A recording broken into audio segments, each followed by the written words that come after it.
So you've got a cell phone that is being dropped from the top of a 73-meter, that's my numbers, your number will be different, but 73-meter high stadium. And as the cell phone is dropping, the time is clicking, and 2.3 seconds later, a coin is dropped from the same height. So now both the coin and the cell are dropping at the same time. And then when the cell hits the ground, okay, what they want you to figure out is how high above the ground is the coin at that moment. So if you could just imagine, let's say the cell hits the ground and you could just stop time, freeze time for a second, and you look, the coin would be suspended somewhere in midair, let's say about right here. What is this height is what you're trying to figure out. Okay, that's how this problem works.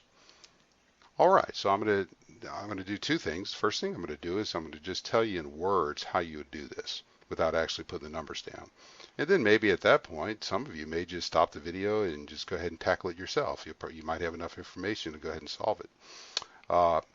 Then after that, I'm going to actually go ahead and solve it. I'm going to actually put the numbers on the table, actually run the math, and hopefully I'll get this number up here. This is the actual answer to this particular combination of numbers. Okay?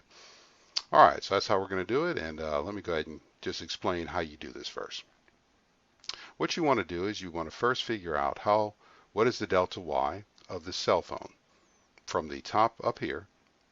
I'm sorry, not the delta y, you already have that. First thing you're going to do is you're going to figure out the delta t is what I'm going to say. What is the delta t of this cell phone? In other words, how long does it take for the cell phone to hit the ground? Okay, you already have your delta y. You're going to make that negative, and you're going to run your kinematics equations to figure out how long it would take for an object dropped from that height to get to the ground. That's a real important number. We're going to call that delta t of cell. Okay, you're going to subtract from that number whatever time it takes, or whatever time is given basically right here. That's the amount of delay time. So you can kind of look at that as the delay time. In other words, the cell phone was falling for that many seconds before the coin was dropped. Okay, so when you think about it, if you subtract that number from the time it takes for the cell phone to drop all the way to the ground, if you subtract this number, then now when they're both, the amount of time that's left for the cell phone to fall to the ground would then be the number you have for the coin, if that makes sense. So by subtracting this number from the time it takes for the cell phone to hit the ground, you would have the delta t of the coin that you're going to need for the coin table over here. That's how much time the coin has been dropping before the cell phone hit the ground. Okay, I hope that makes sense. But that's what you're going to do. Now, once you do that, once you have this delta t of the coin, then you're going to figure out the delta y of that coin. In other words, how much distance or how much displacement, a better way to say it, how much displacement do you have during the time that coin has been falling? Once you do that, then you're going to have two delta y's. You're going to have the delta y of the cell, which you already had that one. That was given in the problem. And then you're going to have the delta y of the coin right here, the delta y of the coin. You're then going to subtract those two numbers. You're going to take a delta y cell. Now, by the way, these are going to be negative numbers. Just take the absolute values. Ignore the negative at this point. So take the absolute value. Absolute value means, drop the negative. Don't worry about the negative. Just take these two numbers and subtract them. Okay, so you can take delta y cell with no negative in front of it minus delta y of the coin with no negative in front of it, except for the minus that you already put there, so that you're subtracting the numbers, and that's going to give you your final answer. You're going to want your final answer to be positive because you are not looking for a vector, you are looking for a scalar. They said the height, that is a scalar. That's how you do it. I'm gonna pause the video actually, and I'm gonna grab something to drink. And when I come back on here, I'm gonna actually go through the math and show you. Or some of you may say, okay, I'm ready to go do this myself. I do encourage you to try it yourself, just based on my explanation first, and then you can always come back and watch me do it. Okay? All right, I'll be back. All right, students. I'm thinking that if you're listening to me, you probably want to see the solution, and that's fine. All right, so let's go ahead and work that out. All right, so we're going to first address what I said first. We're going to figure out the time, the delta t of the cell phone. So I'm trying to figure out delta t of the cell. I'm going to put c there for, well, let's do this. Let's make sure we don't get confused. Let's put delta t of the cell phone for p, okay? And that's what we're after. So initial velocity is equal to 0. G is equal to negative 9.81 meters per second squared, okay? That's one piece of information. Delta y of the cell, that's given at negative 73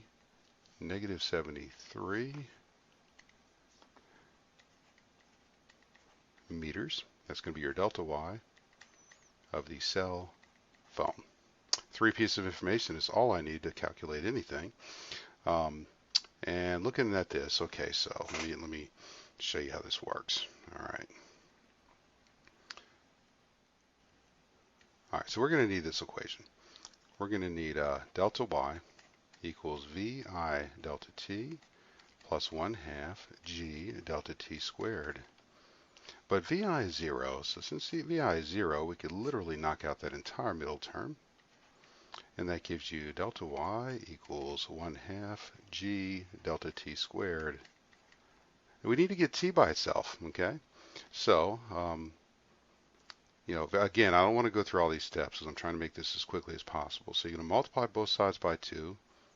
You're then going to divide both sides by g, and then you're going to take the square root of both sides. You will end up with delta t is equal to 2 delta y. That's going to be delta t. I'm doing this from home, and I'm got to get used to where my tablet is. It's always a little bit different. 2 delta y over g. Okay, there we go. And this entire thing is in parentheses and is in the square root symbol. Okay. And let's go ahead and do the math here. So that's all right. So that's going to be the square root of 2 negative 73 divided by negative 9.81. Of course, we're taking the square root of that. That's going to be 2 times negative 73 equals, we're going to divide that by g, that's negative 9.81. Okay, we're going to take the square root of that. 3.858, I'm going to go 3 digits, 3.8, because these are all intermediate steps. Actually, I'm going to go 4 digits. 8578, 3.8578, okay. 3.8578, which really I didn't need that because now that I'm thinking about it, all I'm doing is subtracting 2 digits from it, so, but that's okay. All right, so we're going to subtract from that. I'll just hit minus 2.3, and that's going to give us 1.558. That's what I'll go with 4 digits on. Okay, so 1.558, 1.558 seconds.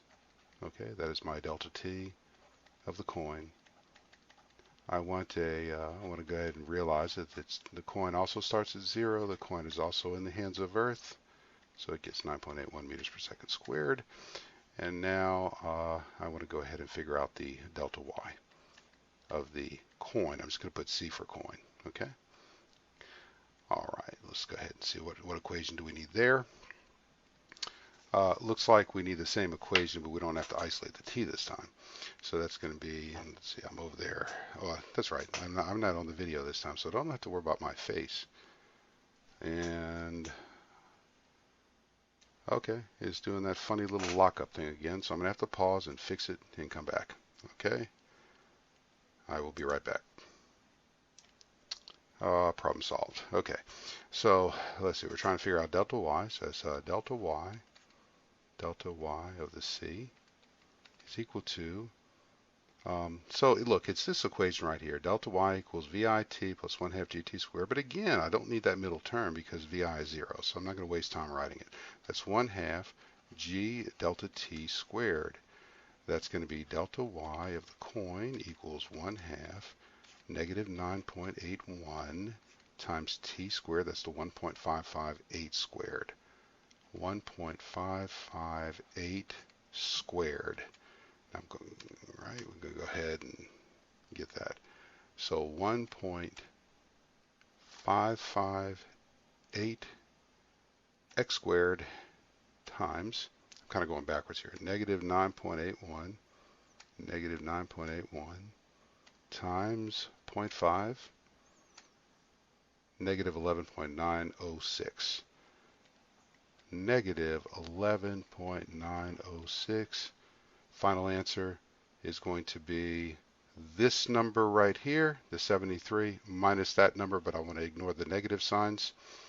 So now we're ready for our final answer. This is going to be the height is going to be equal to 73. That is the height, the delta y of the coin without the negative symbol in front of it, and minus 11.906. Okay. 73 minus 11.906 equals at 61.094. 61.094. All right, well, that's okay. That's definitely within range, so we're fine there. You know, you're going to get slightly different numbers when you start going that much over, so that's okay. Okay, that would definitely work. All right, so we're good to go there. I'm going to go ahead and end it here. Again, make sure you message me if it's not too late on Canvas night. Make sure you message me if you have any questions.